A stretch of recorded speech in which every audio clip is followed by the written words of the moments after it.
Hello everyone, hello aspirants, कैसे हैं आप और कैसी चल रही है आप सबकी पढ़ाई। तो फ्रेंड्स, हमने स्टार्ट कर रखी है बायोलॉजी एनसीईआरटी और उसमें हम लोग जो पहला टॉपिक है सेल बायोलॉजी उसको एनसीईआरटी के थ्रू पढ़ रहे हैं। 2 वीडियोस मैं पहले डाल चुकी हूँ, पार्ट 1 और पार्ट 2, और आज जो वीडियो होने वाली है वो है पार्ट 3। इसमें जो है हम लोगों ने इतना ये सब पढ़ लिया था, जो भी कोशिका का जनरल इंट्रोडक्शन था उसके बारे में, कोशिका सिद्धांत पढ़ लिया था। उसके बाद में कोशिका का समग्र अवलोकन और साथ ही साथ हमने जो है प्रोकैरियोटिक कोशिकाओं के बारे में भी पढ़ लिया था। तो ये सब हमने कर लिया था और साथ ही साथ राइबोसोम व अंतर्विष्ट पिंड भी हम पढ़ चुके हैं। अब हमें जो पढ़ना है वो है ये 2 सेल्स जिन्हें हम बोलते हैं पादप कोशिका और प्राणी कोशिका। देखिए, पादप कोशिका और प्राणी कोशिका में जो डिफरेंस है वो यही है कि इनमें जो है सेल वॉल, जो पादप कोशिकाएं होती हैं उनमें सेल वॉल पाया जाती है, जबकि जो प्राणी कोशिकाएं होती हैं उनमें सेल वॉल नहीं पाई जाती हैं। तो ये इस तरीके से जो डायग्राम है वो डायग्राम नहीं पूछा जाता है, इनमें जो भी डिफरेंस है वो पूछा जाता है आपसे एग्जाम में। तो इनमें अब हम लोग प्रोकैरियोटिक कोशिकाओं के बाद में पढ़ेंगे यूकैरियोटिक कोशिकाएं। देखिए, सभी आद्य जीव, पादप, प्राणी व कवक में यूकैरियोटिक कोशिकाएं होती हैं। देखिए, जो सिंगल सेल ऑर्गेनिज्म होते हैं, जिन एक कोशिकीय होते हैं, जैसे कि नील हरित शैवाल, माइकोप्लाज्मा, पीपीएलओ, इन सब में पाई जाती है प्रोकैरियोटिक कोशिकाएं। और इनके अलावा जितने भी जीव उपस्थित हैं उन सब में पाई जाती है यूकैरियोटिक कोशिकाएं।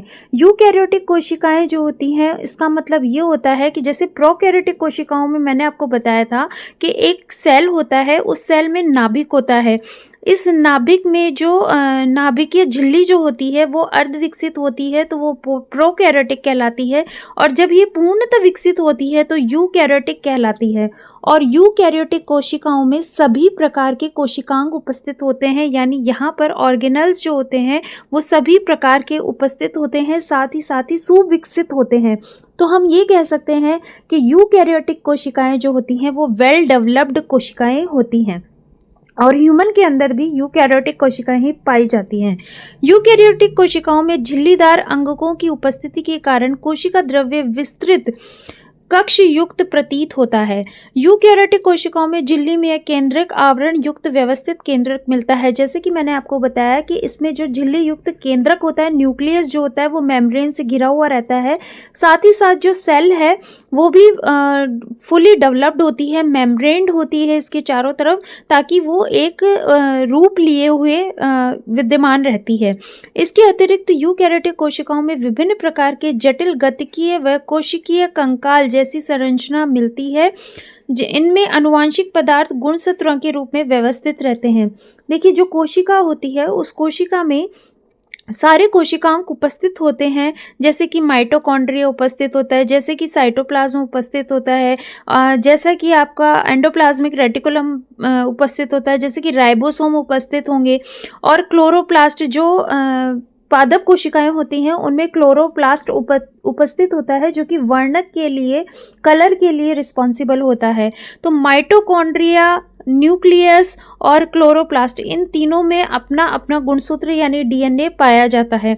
तो इस तरीके से सारे जो भी ऑर्गेनल्स हैं, जो भी कोशिकांग हैं, वो पूर्णतः विकसित होते हैं। अब इसके बाद देखिए, सभी यूकैरियोटिक कोशिकाएं एक जैसी नहीं होती है, पादप व जंतु कोशिकाएं भिन्न होती हैं। देखिए, यूकैरियोटिक कोशिकाएं में ऐसा नहीं है कि केवल जो प्राणी कोशिकाएं हैं वही यूकैरियोटिक कोशिकाएं हैं। यूकैरियोटिक कोशिकाएं जो है वो पादप कोशिकाएं भी यूकैरियोटिक कोशिकाएं होती हैं। तो आपको मैं डिफरेंस बता चुकी हूँ दोनों में। एक तो सेल वॉल का डिफरेंस होता है, दूसरा क्लोरोप्लास्ट का जो है वो डिफरेंस होता है। पादप कोशिकाओं में कोशिका भित्ति, लवक व एक बड़ी केंद्रीय रसधानी मिलती है। रसधानी, केंद्रीय रसधानी का मतलब होता है वैक्यूल्स। इसमें आपको वैक्यूल्स मिलेंगे, मतलब ये सेल होगी। तो इस जो प्लांट कोशिका होगी यानी प्लांट सेल जो होगी, इसमें एक तो सेल वॉल आपको मिलेगी, एक तो इसमें सेल वॉल पाई जाएगी, जबकि जो प्राणी कोशिका होगी उसमें सेल वॉल नहीं पाई जाएगी। दूसरा जो है इसमें जो पाए जाते हैं लवक पाए जाते हैं, जिन्हें हम वर्णक भी बोलते हैं, लवक क्लोरोप्लास्ट भी बोलते हैं, ये पादप कोशिकाओं में पाई जाती है। और एक सेंट्रियोल वैक्यूल यानी केंद्रीय राजधानी पाई जाएगी, जो कि बहुत बड़ी साइज की होगी। ये जो है प्लांट कोशिकाओं में पाई जाती है, जबकि प्राणी कोशिकाओं में ऐसी कोई चीज़ नहीं होती, ये अनुपस्थित होती हैं। तो ये डिफरेंस है, इसको ज़रूर आप ध्यान रखिएगा। प्राणी कोशिकाओं में तारक काय मिलता है, ये बहुत इंपॉर्टेंट है। प्राणी कोशिकाएं जो हैं वो पादप कोशिका से कैसे भिन्न है? प्राणी कोशिकाओं में तारक काय मिलता है, सेंट्रियोल मिलता है, जबकि जो आपकी पादप कोशिकाएं हैं उनमें सेंट्रियोल नहीं होता। तो आपको बहुत अच्छे से समझ में आ गया होगा कि जो प्लांट कोशिकाएं होती हैं उनमें सेल वॉल होती है, लवक होता है, और साथ ही साथ इनमें बड़ी राजधानी पाई जाती है, केंद्रीय राजधानी मिलती है। जबकि पादप कोशिकाओं में ऐसा कुछ नहीं होता, प्राणी कोशिकाओं में ऐसा कुछ नहीं होता। प्राणी कोशिकाओं में जो है वो सेंट्रियोल पाया जाता है, जो सेंट्रियोल पादप कोशिकाओं में नहीं होता है। तो ये है डिफरेंस।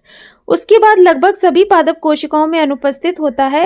अब प्रत्येक कोशिकाएं अंग की संरचना एवं कार्यविधि का अध्ययन करते हैं। ठीक है, तो सबसे पहले आपका आता है कोशिका झिल्ली। देखिए, कोशिका झिल्ली का मतलब वर्ष 1950 के इलेक्ट्रॉन सूक्ष्मदर्शी की खोज के बाद कोशिका झिल्ली की विस्तृत संरचना का ज्ञान संभव हो सका। इस बीच मनुष्य की लाल रक्त कणिकाओं की कोशिका झिल्ली के रासायनिक अध्ययन के बाद जीवद्रव्य झिल्ली की संभावित संरचना के बाद में जानकारी प्राप्त हुई। It's not so important. अध्ययनों के बाद इस बात की पुष्टि हुई कि कोशिका झिल्ली मुख्यतः लिपिड व प्रोटीन की बनी होती है। ये बहुत इंपॉर्टेंट है कि हमने बहुत अध्ययन किया तो हमें पता चला कि कोशिका झिल्ली जो होती है वो दो चीज़ों की मिलकर बनी होती है, एक तो लिपिड, एक प्रोटीन की बनी होती है। इसमें प्रमुख लिपिड जो होता है वो होता है फॉस्फोलिपिड, यानी जो कोशिका की जो सेल मेम्ब्रेन होती है वो एक तो लिपिड की बनी होती है और एक प्रोटीन की बनी होती है। और जो लिपिड होता है वो कौन सा होता है? फॉस्फोलिपिड होता है, जो दो सतहों में व्यवस्थित होती है। लिपिड झिल्ली के अंदर व्यवस्थित होते हैं, जिनका ध्रुवीय सिरा बाहर की ओर व जल भीरू पुच्छ सिरा अंदर की ओर होता है। देखिए, इसमें फॉस्फोलिपिड जो होती है, जैसे मेम्ब्रेन है, मान लीजिए इसमें मेम्ब्रेन में एक तो हेड होता है और एक टेल होता है। तो हेड जो होता है, जो इसका सिर, ध्रुवीय सिरा जिसे बोलते हैं, ये बाहर की तरफ रहता है और ये जो होता है जल विरागी होता है, मतलब ये जो है जल के कांटेक्ट में नहीं रहना चाहता। जूस जो होता है इनका, ये जो है जल प्रिय होता है, तो ये जल में घुला रहता है, जबकि जो इसकी पुच्छ होती है वो जल विरागी होती है, तो ये अंदर की तरफ रहती है। इसे सुनिश्चित होता है कि संतृप्त हाइड्रोकार्बन की बनी हुई अध्रुवीय पुच्छ जलीय वातावरण से सुरक्षित रहती है। इसका मतलब ये जो होता है, ये पूंछ जो होती है ये जलीय वातावरण से सुरक्षित रहती है। इसके अतिरिक्त फॉस्फोलिपिड झिल्ली में कोलेस्ट्रॉल भी होता है। तो यानी हमारी जो मेम्ब्रेन होती है उस मेम्ब्रेन में आपको लिपिड और प्रोटीन मिलता है। वो लिपिड कौन सा होता है? फॉस्फोलिपिड होता है, और ये फॉस्फोलिपिड के अंदर कोलेस्ट्रॉल भी पाया जाता है। इसमें एक हेड होता है, एक टेल होती है। टेल जो है वो अंदर की तरफ होती है, और जबकि हेड जो होता है वो बाहर की तरफ होता है, जो पानी में घुला हुआ रहता है। और टेल जो होती है, पूंछ जो होती है, वो पानी विरागी होती है, मतलब पानी को लव नहीं करती है, इसलिए वो पानी से दूर रहती है। बाद में जैव रासायनिक अनुसंधान से स्पष्ट हो गया कि कोशिका झिल्ली में प्रोटीन व कार्बोहाइड्रेट पाया जाता है। विभिन्न कोशिकाओं में प्रोटीन व लिपिड का अनुपात भिन्न भिन्न होता है। मनुष्य की रुधिराणु या इरेथ्रोसाइट की झिल्ली में लगभग 52% प्रोटीन व 40% लिपिड होता है। तो ये चीज़ इंपॉर्टेंट है, यहाँ पर ये आप निशान लगा लीजिएगा कि जो मनुष्य की इरेथ्रोसाइट्स होती हैं, जो कि लाल कणिकाएं होती हैं, जो हीमोग्लोबिन के लिए रिस्पॉन्सिबल होती हैं, उनमें जो है वो झिल्ली पाई जाती है। उस झिल्ली में क्या क्या होता है? लिपिड और प्रोटीन होता है। तो प्रोटीन होता है 52%, 52%, और जो लिपिड होता है आपका वो होता है 40%। तो ये रेशियो ज़रूर ध्यान रखिएगा। उसके बाद में को अलग झिल्ली में पाए जाने वाले प्रोटीन को अलग करने की सुविधा के आधार पर दो अंगभूत व परिधीय प्रोटीन भागों में विभक्त कर सकते हैं। परिधीय प्रोटीन झिल्ली की सतह पर होता है, जबकि अंगभूत प्रोटीन आंशिक रूप से पूर्ण रूप से झिल्ली में धंसे हुए होते हैं। तो यानी जो ये जो लिपिड्स ये जो मेम्ब्रेन है, इन मेम्ब्रेन में जो प्रोटीन होते हैं वो इस तरीके से बाहर निकले हुए रहते हैं। तो इनका जो भाग होता है, कुछ भाग तो सतह से बाहर निकला हुआ रहता है और जो बाकी का आंशिक भाग है वो इस तरीके से झिल्ली में धंसा हुआ रहता है। तो प्रोटीन का हम कह सकते हैं कि जो प्रोटीन जो उपस्थित होते हैं झिल्ली के अंदर, वो आधे बाहर होते हैं, जबकि आधे जो है या शेष बचा हुआ जो भाग है वो झिल्ली के अंदर धंसा हुआ रहता है। कोशिका झिल्ली का उन्नत नमूना 1972 में सिंगर और निकोलसन द्वारा प्रतिपादित किया था। तो यानी जो हमने हमारी झिल्ली है उसकी स्टडी जो है सबसे पहले 1972 में सिंगर और निकोलसन ने की थी, जिन्होंने फ्लूइड मोज़ेक मॉडल दिया था, यानी तरल कर्मिक नमूना दिया था के रूप में व्यापक रूप से स्वीकार कर लिया गया। इनके अनुसार लिपिड के आधारतलीय प्रकृति के अनुसार फॉस्फोलिपिड द्विसतह के भीतर प्रोटीन पार्श्वीय गति करता रहता है। झिल्ली के भीतर गति करने की क्षमता उसकी तरलता पर निर्भर करती है। देखिए फ्लूइड मोज़ेक मॉडल जो है वो किस तरीके का था कि इस तरीके से दो मेम्ब्रेन है, ये मेम्ब्रेन है, ये मेम्ब्रेन के अंदर जो होता है वो प्रोटीन पाया जाता है। तो ये प्रोटीन जो है वो इस मेम्ब्रेन के अंदर क्या करता रहता है, इधर से उधर और इधर से उधर कंटिन्यूअसली क्या करता रहता है, ट्रांसमिट होता रहता है। तो जब ये ट्रांसमिट होता है, ये किस पर डिपेंड करता है, जो इस कोशिका के अंदर जो मेम्ब्रेन के अंदर जो मेम्ब्रेन द्रव्य भरा पड़ा है उस पर निर्भर करता है कि इसकी गति कैसी होगी, तेज होगी, मंद होगी, ये सब उस द्रव्य पे डिपेंड करता है। तो झिल्ली के भीतर गति करने की क्षमता उसकी तरलता पर निर्भर करती है। ये देखिए, ये है कुछ फ्लूइड मोज़ेक मॉडल जिसको हम बोलते हैं तरल कर्मिक नमूना। ये आपकी लिपिड्स हैं, यहाँ पर ये शर्करा वगैरह लगे हुए हैं। और जैसे प्रोटीन जो होते हैं वो दो तरह के होते हैं, एक तो परिधीय प्रोटीन और जो अंदर धंसा हुआ रहता है इंटीग्रल प्रोटीन। और ये फॉस्फोलिपिड की द्विलिक सतह है, ये है फॉस्फोलिपिड की द्विलिक सतह। जो हमारी मेम्ब्रेन है वो फॉस्फोलिपिड से और प्रोटीन से बनी है। तो ये तो आ गई आपकी फॉस्फोलिपिड और ये हो गए आपके प्रोटीन्स, ठीक है।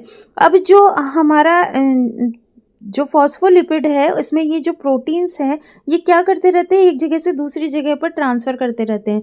और ये डिपेंड करेगा जो इसके अंदर जो तरल है वो उस पर डिपेंड करेगा कि किस तरीके से ये इधर से उधर जाएगी। और देखिए ये जो है, ये हेड जो है, ये जो हेड बने हुए छोटे छोटे, ये यहाँ पर पानी भरा हुआ होगा सेल के अंदर। तो इस तरीके से जो हेड है वो तो होते हैं जल के अनुकूल होते हैं। और ये जो है देखिए जल से दूर जा रही हैं कुछ, तो ये जल विरागी होती हैं। तो इस तरीके से जो स्ट्रक्चर होता है उसको हम बोलते हैं फॉस्फोलिपिड की लेयर, जो कि सिंगर और निकोलसन ने दी थी। और इसको बोला गया था फ्लूइड मोज़ेक मॉडल या तरल कर्मिकी नमूना बोला गया था। इसके देखिए बाद में झिल्ली की तरलीय प्रकृति, इसके कार्य जैसे कोशिका वृद्धि, अंतरकोशिकीय संयोजन का निर्माण, श्रवण, कोशिका विभाजन इत्यादि की दृष्टि में महत्वपूर्ण है। तो ये सब जो तरल प्रकृति है झिल्ली के अंदर वो किस लिए काम में आती है कि जब कोशिका विभाजन होता है तब इनका घनत्व बढ़ जाएगा। और घनत्व बढ़ने के कारण जो सेल जो है डिवीज़न होता है उस सेल डिवीज़न के काम आने वाली है। और इसके बाद में कोशिका विभाजन होता है, अंतरकोशिकीय संयोजन, जब कोई अंतरकोशिकीय संयोजन करना हो तो भी ये काम में आती है। तो इस तरीके से जीवद्रव्य झिल्ली का काम होता है। जीवद्रव्य झिल्ली का सर्वाधिक महत्वपूर्ण कार्य यह है कि इससे अणुओं का परिवहन होता है। अणुओं का परिवहन जो है वो इस जीवद्रव्य झिल्ली के द्वारा ही होता है। जैसा कि आपको पता होना चाहिए हमारी बॉडी में बहुत सारे आयंस उपस्थित होते हैं, जैसे कि सोडियम आयन, पोटेशियम आयन। ये सोडियम आयन, पोटेशियम आयन जो है वो हमारे सेल के अंदर जाते हैं, बाहर निकलते हैं, हमारी जो इलेक्ट्रिकल न्यूट्रलिटी है उसको मेंटेन रखते हैं। तो इस तरीके से जो ये झिल्ली है इनके लिए पारगम्य होती है। और ये जो आयंस को आना चाहिए सेल के अंदर उनको आने देती हैं, जो नहीं आना चाहिए उनको नहीं आने देती हैं। तो एक तरीके से ये जो है परिवहन, अणुओं का जो परिवहन होता है उसमें हेल्प करती है। यह झिल्ली इसके दोनों तरफ मिलने वाले अणुओं के लिए चयनित पारगम्य है।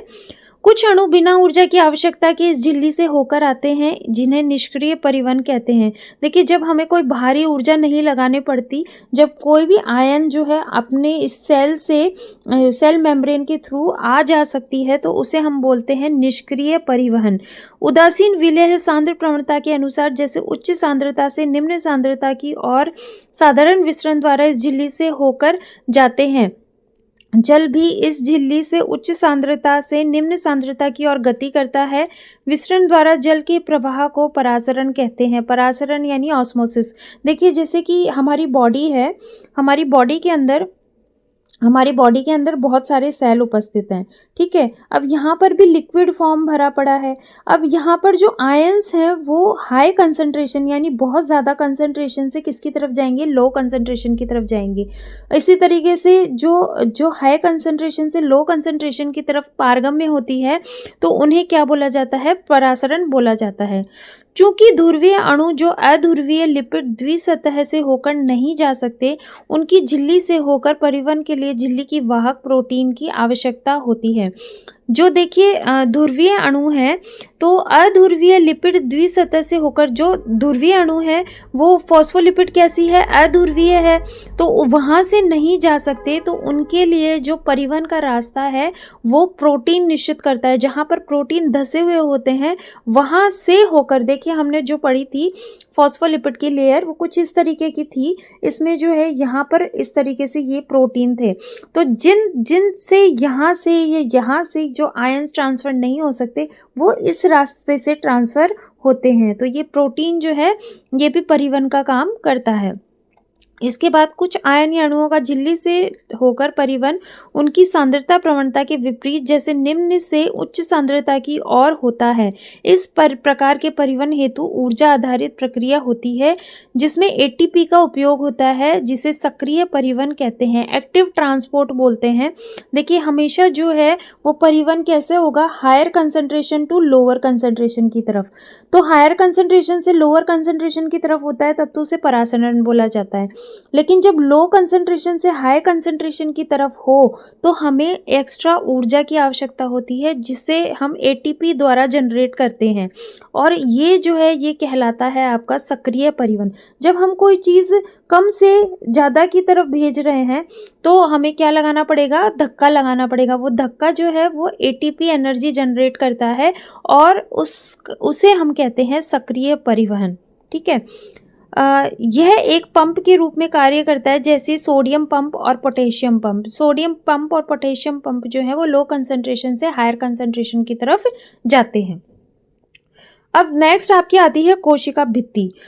कोशिका भित्ति जो है, मैंने आपको बताया था कि पौधों में जीवद्रव्य झिल्ली के बाहर जो पाए जाने वाली निर्जीव आवरण होता है उसे कोशिका भित्ति कहते हैं। कोशिका भित्ति कोशिका को केवल यांत्रिकी हानियों और संक्रमण से ही रक्षा नहीं करता है, बल्कि यह कोशिका के बीच आपसी संपर्क बनाए रखने तथा अवांछनीय वृहद अणुओं के लिए अवरोधक प्रदान करता है। देखिए, ये जो सेल वॉल होती है, ये सेल है आपकी, इसके चारों तरफ सेल मेम्ब्रेन है, तो इसके चारों तरफ आपको सेल वॉल मिलेगी, और ये केवल पादप कोशिकाओं में पाई जाती है। ये सेल वॉल जो होती है वो निर्जीव कोशिकाओं से बनी होती है, थोड़ी कठोर होती है, जिस कारण से बाहर की जो पौधे को खराब करने वाली कोई भी चीज़ जो है उससे ये बचाव करती है, ठीक है। साथ ही साथ जो कोशिका होती है उसको स्थिर रूप देती है ये सेल वॉल। अब देखिए, शैवाल की कोशिका भित्ति सेलुलोज, गैलेक्टेंस, मेनॉन्स और खनिज जैसे कैल्शियम कार्बोनेट की बनी होती है। तो ये लाइन वेरी वेरी इंपॉर्टेंट है, और इससे क्वेश्चन भी पूछा गया है। ये वाली जो लाइन है ये पूरी इंपॉर्टेंट है, आप निशान लगा लीजिएगा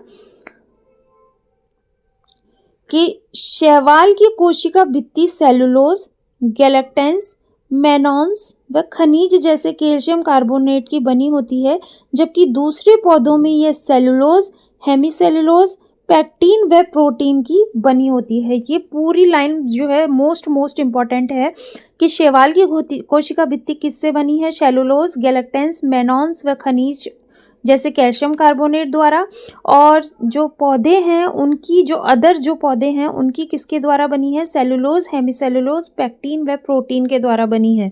नवपादप कोशिका की कोशिका भित्ति में स्थित प्राथमिक भित्ति व वृद्धि की क्षमता होती है जो कोशिका की परिपक्वता के साथ घटती जाती है।